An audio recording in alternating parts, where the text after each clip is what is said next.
Most people don't think a lot about what are they going to pack in their day one bag for a cruise ship. But as a result, I've been on many cruises and seen people who've been very frustrated because they're really looking forward to getting their vacation kicked off in a great way, but they don't have the things that they need to really get involved in the activities that they planned. On this channel, I help you spend smarter, pack calmer, and cruise a lot better.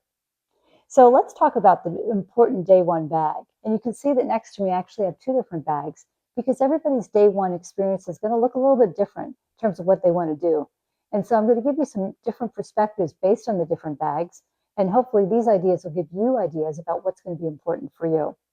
So let's look at the first bag. So one thing I always bring is some type of a jacket, soft, lightweight jacket. You're going to be going in air-conditioned places, could be cold. You might have a windy day on the deck of the cruise ship. And so having just that simple cover up is also helpful if you're getting a little bit too much sun day one, if you're sitting near the pool. So definitely bring some type of very lightweight little jacket. The other thing that I like to do is I actually like to hit the gym even day one. Hardly anybody is in it. You can get in right away. And it just makes me feel good to kind of kick off that cruise ship experience, feeling like I'm already doing something really healthy and good for myself. So packing some specific things that I can use just for that gym experience is really important. Something I'm not showing here is obviously if you have some earbuds to listen to the music you might want to have in the exercise room, that would be great too. I'll usually want to bring just a couple little things. It could be chapstick, maybe lipstick, maybe something, a couple other little things. Having a really small bag to put inside your main bag is really helpful. That way you're not routing through your bag, obviously, and you're finding what you need, just one simple, small little bag. Now, I love going to the pool, and day one is such a great time to go to the pool because most people are running around the cruise ship, they're unpacking their bags in their room. You can get and really enjoy that adult pool with hardly anybody there. So I'll always bring some kind of a pool cover up. And then, of course, I will bring a swimsuit that I can wear. And then I'll also make sure to bring things like a hat, a sun hat, quick sun hat, kind of keep me out of the sun. Don't want to get too overdone starting on day one. Of course, sunglasses are also really important. Suntan lotion is very handy to make sure to have that. And I've talked about this in some of my other videos, the importance of some kind of rubber safety type shoes that you can wear any around the pool deck. Even if you're not going in the pool or in the hot tub, those decks can be very slippery. A lot of buildup suntan lotion, different types of oils. These types of shoes have saved me from potentially a fall on those decks. So I will definitely include something like this, even though I might have been wearing sneakers to get on the ship. Having these specific to the pool deck is really helpful. Also make sure to bring some glasses. Sometimes it's a backup pair of glasses, but certainly one pair of glasses in the day bag, another backup pair in my regular bag.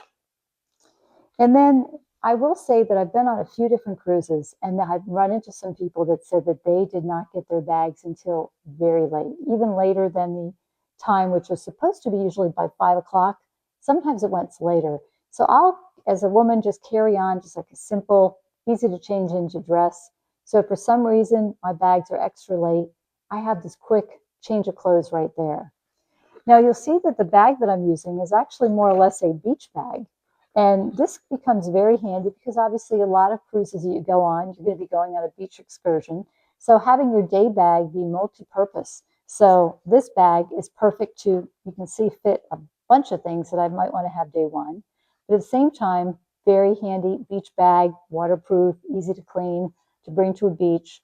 Can also be brought to the pool on board.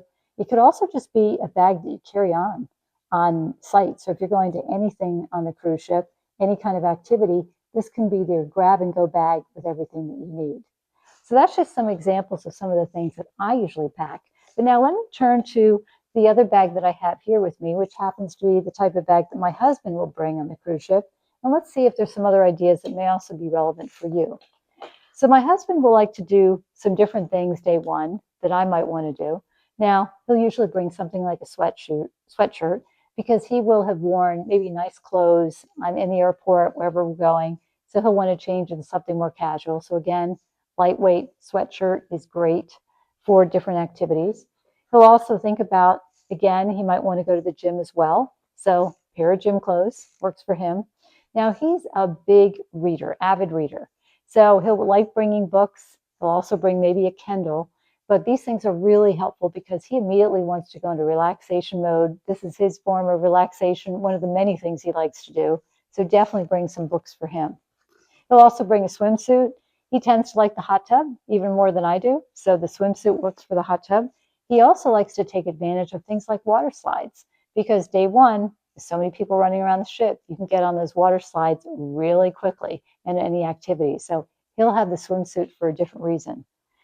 I also make sure that we make sure to bring any of the medications that we might regularly be taking. Every cruise line will tell you that that's really important. So I didn't want to not address that. That's definitely something to include in your bag. And then he'll also want to include things like some notebooks, maybe to take some notes of things that he's doing or things from the books that he's reading, some notebook, some pens that could be helpful to kind of jot down a few notes. And one thing that I've covered in other videos is the thought of bringing some kind of a lanyard. Now, some cruise lines will give you these, usually after you've taken a number of cruises.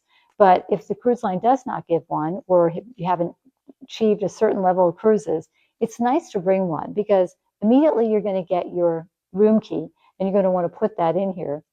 And you're going to be using the room key to get on and off the ship. So by having that lanyard, you're going to have that in there, plus driver's license, maybe a credit card. So the cards you might need are there. It can then be on your person, and also easy to find because when you just throw maybe your key in your bag, it can be hard. You're routing around trying to find it. In the lanyard, it's easier to spot it, keeps your hands free to do other things you might want to be doing. We'll also talk about in other videos that we've shared the importance of using some kind of a insulated drink mug. So I love to pass by the drink machine, the iced tea, the lemonade. There are a lot of things that they'll even provide complimentary, even if you're not going to get a drink package. But even if you are going to get that beverage package, they pretty much have very small paper cups for drinks. And that doesn't go too far when usually the drink station could be on one level of the ship. You're going to now be going up to maybe the adult pool on another area of the ship. So having these drink mugs, insulated mugs from day one is super handy. You fill up your drink, you're on your way, keeps nice and cold, really a handy thing to bring. So I mentioned too about reading. You might prefer a Kindle. That's something that we've also used. And of course, a notepad, pens, and other things. Now you'll see that we also have in here some other medications and things that we might bring. So I talked earlier before about bringing any medications you're on, but we'll also bring things like, just a basic thing like a Tylenol or an Advil or whatever you might need that maybe you're not taking it every day, but it's just handy to have. You want to have it on board because on day one, when you're getting on the ship stores are not usually open. They're shut down. So until later that night, you really don't have access to anything like that. So it's handy to bring just a simple thing that if you know that on occasion you need just a little different medication, definitely something handy to bring. And you'll see that his bag looks different than mine. He prefers this kind of a setup. This works for him. So I showed you my beach bag was helpful for me. So different bags, different experiences that you might want to do. But the point is, we consider what are any and all types of things that we might want to do on day one. So we are immediately on the ship, ready to go and enjoying our cruise. So I hope these tips are really helpful to you. I'm hoping that they'll help you cruise smarter so that your next cruise is your best cruise. And maybe I'll see you cruising with Susan.